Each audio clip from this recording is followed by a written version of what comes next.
the excellencies and other members of the diplomatic corps who are here representing the countries who came to our aid in the depths of our difficulties after Yolanda. I know that everyone here had a part to play in the recovery, but we cannot overstate the international NGOs, the local NGOs that came and helped with the rebuilding and the rehabilitation and the recovery. I remember very well how we were at a complete loss in the days following Yolanda. Where do we get relief goods? How do we bring them? How do we transport them to the people that are in need? I remember when I first arrived in Tacloban, there were 3 vehicles in the whole of Leyte that were still functioning. And these were the people who came, the NGOs, the different countries, even the private corporations who came. And they helped us in every way that they could, in both the relief, both in the rescue, and even in the rehabilitation and the rebuilding of Tacloban. And for that, they would come and they would bring all that we needed. They would bring relief goods, they would bring water, they would bring water purifiers, they would bring fuel, they would bring transportation. And we could not have survived without that. And so it is impossible to overstate how important it is to us what you did for us after Yolanda and in the years subsequent to Yolanda, where you never left us. You stayed with us and stayed with us for years until you could see that we had recovered. And for that, we owe you a debt of gratitude that we will never be able to repay.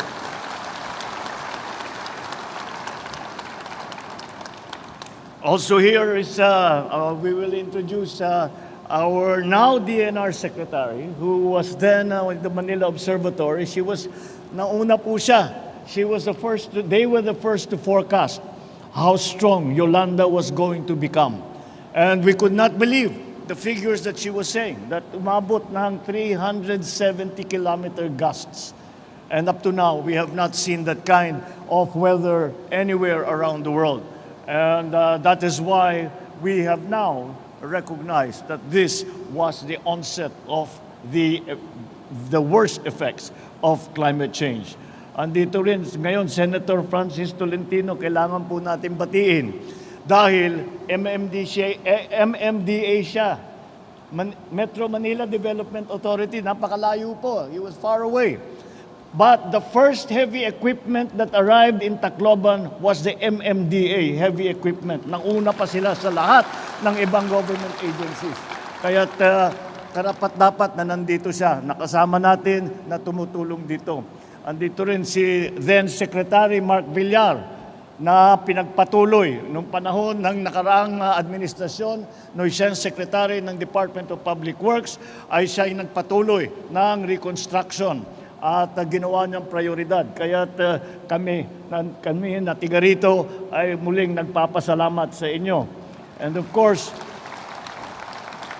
ang ating Housing Secretary na naging kasama, nandito rin si Job Bentay ng NHA, lahat sila ay tumutulong para pagandahin dahil yung unang ginawang reconstruction ng mga bahay ay hindi pumasa kay Mayor Alfred. At sabi niya, hindi po pwedeng tirahan ito. Kaya't binalikan po natin. We went back and we made sure that the facilities that were being created are now suitable for the families that lost their homes. And that is why they continue the recovery, the rehabilitation, the rebuilding still continues. Nandito rin po ang ating Secretary ng DILG, Secretary Benhur Abalos, dahil alam nyo, yung pinaghirapan po natin, the suffering that we went through during Yolanda will not go to naught because we have shown the rest of the country and the rest of the world what needs to be done. The suffering that we went through is now a bellwether of what the world needs to face when we talk about climate change. Kaya po, ito po ang naging naranasan natin dito sa Western Visayas, hindi lamang po Tacloban, hindi lamang Leyte, pati Samar Island, ay malakas ang tama hanggang Ormoc, tinamaan ng Yolanda.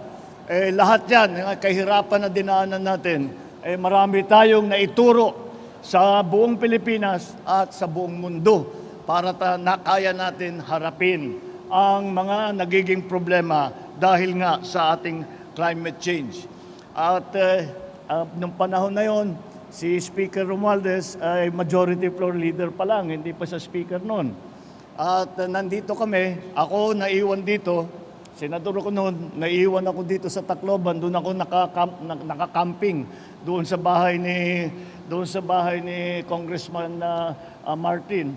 At siya naman, sinabi ko sa kanya, magpaiwan ka dyan sa Maynila para lahat ng pangangailangan namin dito sa Tacloban, lahat ng pangangailangan dito hanggang Giwan, hanggang lahat ng Samar, lalong-lalo na sa pag-release ng mga emergency funds, sa kanya ko pinapasa. At yun naman ang kanyang linalakad, kaya narelisan tayo kaagad ng 130 billion na binigay.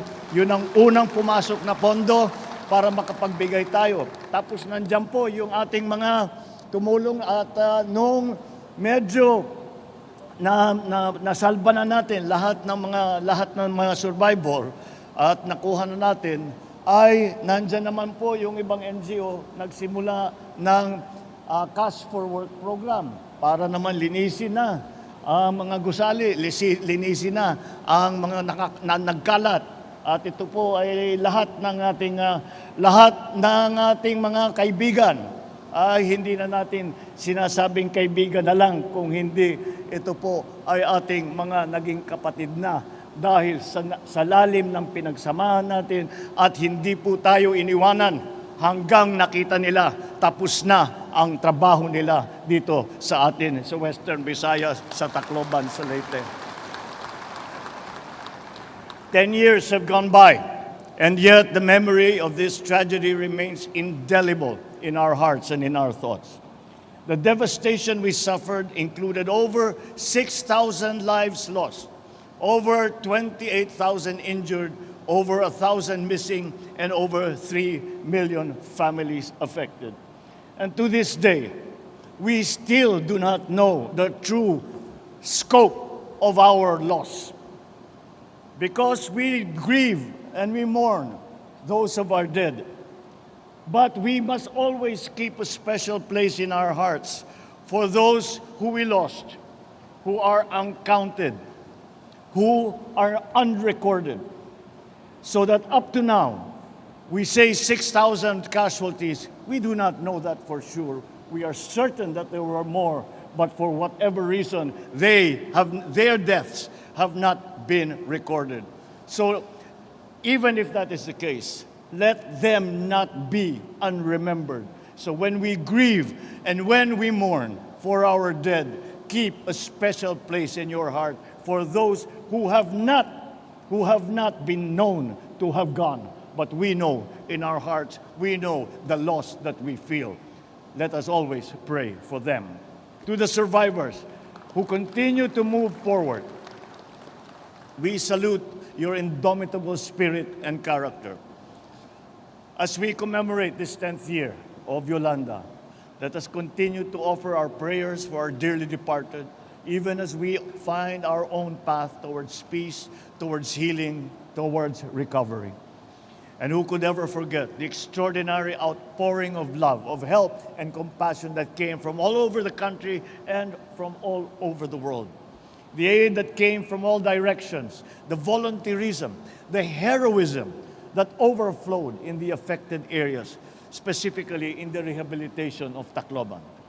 Indeed, what we saw back then was the spirit of bayanihan in its truest form, moving without prompting, without hindrance, and without ceasing. And much to our surprise, we saw that Filipino bayanihan spirit coming from our friends from all other lands.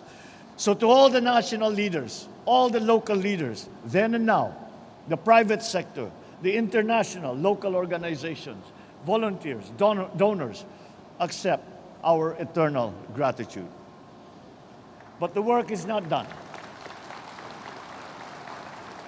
The work is not done. There are still many who continue to await our assistance.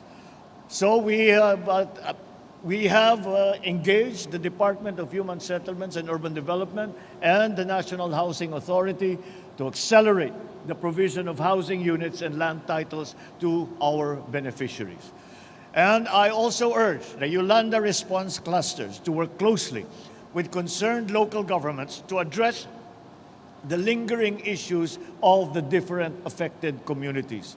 Let us continue to work hard so that we can provide them with the tools and the resources to rebuild their lives. At this point, let me, of course, acknowledge the local government of Tacloban City for rising above this challenge and working hard to strengthen the locality's disaster resiliency. Ang inyong mayor po ay he has become now the poster boy of climate resilience not only in the Philippines but around the world. Kapag meron silang hinahanap na sino ang expert tungkol sa mga nagiging problema na dinudulot ng climate change, si Mayor Alfred Romualdez po ang hinahanap kung saan-saan. Kaya't nakilala na ang Tacloban sa inyong tibay, sa inyong tapang, sa inyong galing, sa inyong sipag at sa inyong pagmamahal. I recognize that your disaster risk reduction and the management efforts to the creation of contingency, public service, and the disaster response plan, both at the barangay and city levels, are now in place. Your endeavors to establish emergency evacuation SOPs and emergency response teams are noteworthy and serve as examples for other local governments around the country. Equally important is your collective action to protect and rehabilitate your communities through reforestation, river embankment and stabilization, and other environmental conservation programs. It is also crucial to be reminded that climate change will keep exacerbating the impact of natural disasters. As I said, we must make climate change a vital component of our national policies. We must make sure that we apply our knowledge on climate change to every plan, to every decision and initiative, so we can build stronger and more resilient communities. Be assured that the government is always striving to ensure that such tragedies of this magnitude will be avoided and will be adapted to. We continue to build disaster-resilient evacuation centers and emergency operation centers. We are also putting into place more centralized and efficient early warning systems, incident command systems, and disaster response strategies. The development and deployment of new technologies, such as GeoRisk PH and Plan Smart, along with the continuous conduct of information and education campaigns, simulation drills are also aimed to save lives. I therefore call on our citizens to partner with us in bolstering our country's disaster preparedness, recovery, and resiliency so that we can overcome whatever storms we will face. It is an opportunity to become stronger, wiser, and better as we a people and we as a country. So we mark the 10th year of Typhoon Yolanda. Let us also celebrate the unparalleled spirit of the Waray and of the Filipino. Let us take pride in the fact that we triumphed over this calamity through our innate bayanihan, which inspired people all over the world. Let us envision, let us dream, let us work towards building a better nation, isang bagong Pilipinas, in honor of those who have passed on and for the benefit of our future generations. Thank you and good morning.